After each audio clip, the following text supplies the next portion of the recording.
Welcome to Now in the 90s, where we look at the game releases of 30 years ago today. This week, a cartoon movie adaptation, another cinematic platformer, and something mysterious, spooky, and altogether ooky. I'm your host, Jared, and today is February 24th, 1993. Some movie adaptations make little sense. Released this week in February 1993, was Cool World for the Super NES. Cool World is a side-scrolling action platformer as you traverse a cartoony world. Play as cartoonist Jack Deebs and run, jump, and comically punch enemies. However, this also has elements of a point-and-click adventure game. Rather than trying to get to the end of each stage, you must talk to numerous characters, locate important items, and use those key items in specific locations in order to move on. Cool World for the SNES is based on the movie of the same name, Cool World. After the monumental success of Who Framed Roger Rabbit,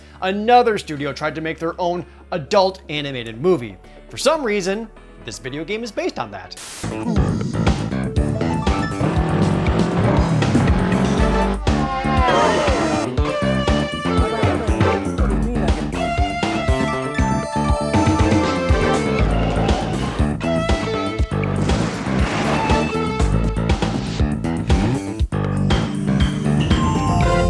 In the movie, main character Jack Deebs discovers that a cartoon world he thought he created has existed for years before, and he gets sucked into it. In there, the femme fatale Hollywood seduces him and does everything in her power to escape into the real world, which would destroy the interworld matrix or something. And that's not my synopsis. That's literally what the video game tells you. So I guess even the developer didn't quite follow the movie's plot. For what it's worth, the presentation of Cool World is fairly impressive. The graphics do a good job defining cartoon characters versus realistic people, and the soundtrack is pretty good. That said, it was reviewed mostly okay. Nintendo Power gave it a score of a 3.25 out of 5, and GamePro magazine criticized it for having some awkward controls. But then GamePro also gave the controls a perfect score. Reviews used to make no sense at the time. For a different kind of platformer, also released this week in 1993, was Flashback, the quest for identity for the Sega Genesis. Flashback is a cinematic platformer. This means highly detailed animations with several frames, but also slow, meticulous movement and action. Set in the future year of 2140, control the hero Conrad as he realizes shape-shifting aliens has infiltrated Earth and has his memory wiped. He escapes and uses his wit, guile, a gun, and a handful of items to escape back home. Flashback's gameplay is based on the same gameplay as games like the original Prince of Persia. It also looks a lot like another game we talked about last year, Out of This World. And that's because Flashback was made by the same French development team, Delphine Software. However, unlike Out of This World, Flashback was developed first for the Sega Genesis in mind, although oddly, it was the Amiga port that came out first in 1992. It was advertised as being a CD-ROM style game on a Sega cartridge. Reviews for Flashback were very positive, including GamePro magazine giving it a perfect score. It went on to sell super well. In fact, it held the Guinness Book of World Records for the best-selling French-developed video game of all time. This meant that Flashback would get a sequel titled Fade to Black in 1995. Of course, Flashback would also get ported a bunch. It would end up being seen on the Super NES, the Sega CD, 3DO, Philips CDI, even the Atari Jaguar, and then a Sega Dreamcast version released in 2017 based on the Amiga port. A new sequel was also announced called Flashback 2, and as of this video, is set to release sometime in 2023. There was also a complete remake of Flashback for Xbox 360 and PlayStation 3 in 2013, but we try not to talk about that one.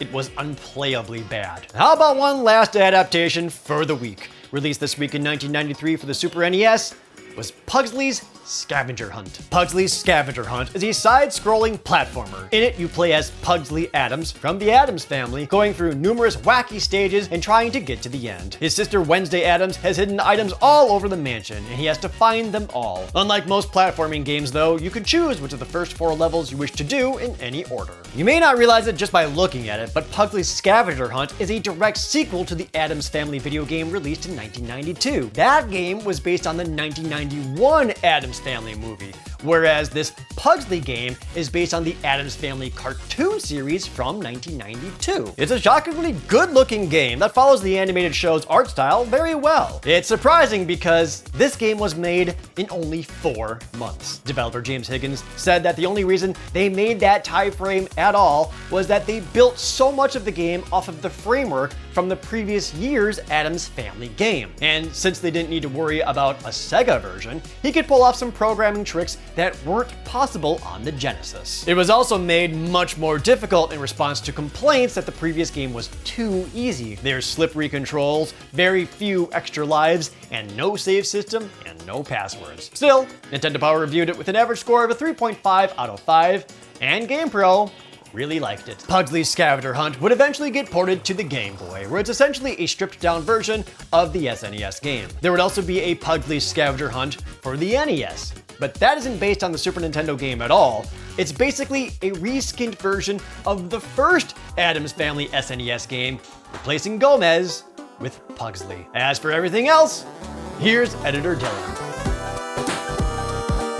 Hit the Ice is an SNES game that claims it's the official video hockey league. I don't really know what that means, but it must be important since they put it right next to the hockey octopus. Hoctopus? Hoctopi? Ugh, nope, don't like the sound of that. It's mostly standard hockey, but with a pigskin foot brawl kind of vibe, meaning it has exaggerated character designs with more emphasis on the combat aspect of the sport. But enough about Pucky Stick, let's talk Kicky Sphere. Super Sidekicks is a soccer game on the Neo Geo. It doesn't offer anything new, but try not to be too shocked when I say, damn, the Neo Geo is awesome! Every sound effect, every sprite, everything about this game is so fine-tuned to hype you up. The sheer excitement from the announcer when you score a goal is infectious.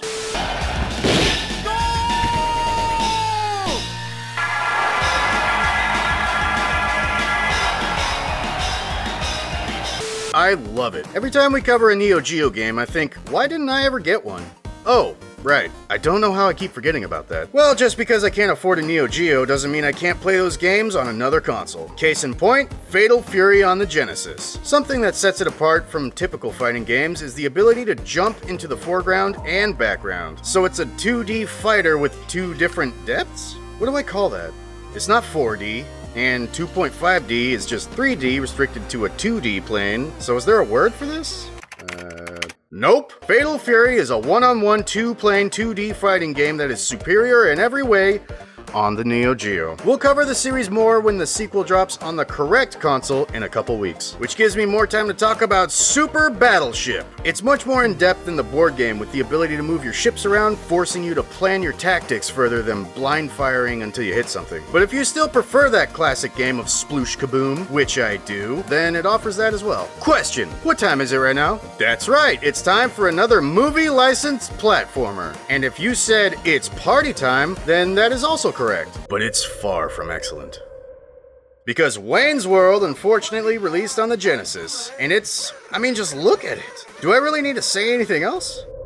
Nope. 8 games released on these 3 consoles this week in 1993. The good thing about multi-console games released on different dates is the fact that we can revisit that title after we get feedback in the comments. So if there really is something truly mind-blowing about Wayne's World, I doubt it, we can set the record straight. But until then, party on, everybody. Thanks as always, Dylan. Cool World bombed as much as the movie. The SNES game is only worth $15, and a complete in-box copy is about $80. Flashback is also pretty common. A loose Sega cart is less than $15, and the complete one is less than $35. The SNES Puglsey Scavenger Hunt is just over $15, and with the box and manual, it goes up to almost $60. And that's it for today. Next week, don't have a cow, the house of mouse, and a comic book hero, but you won't guess who. I'm your host, Jared, and this was Now in the 90s. Thank you so much for watching Now in the 90s. I want to thank some recently new patrons like Inkfused Gamer, Alexander Williams, and Jason Aloha. Please like the video and leave a comment down below, and subscribe if you aren't already. If you already are a subscriber, thank you so much for watching this show every single Friday. Do you like the shirt that I'm wearing? Because you can get one for yourself. Go to vapor95.com/projared to check out all of their cool Vaporwave 90s style shirts, and you'll get a discount.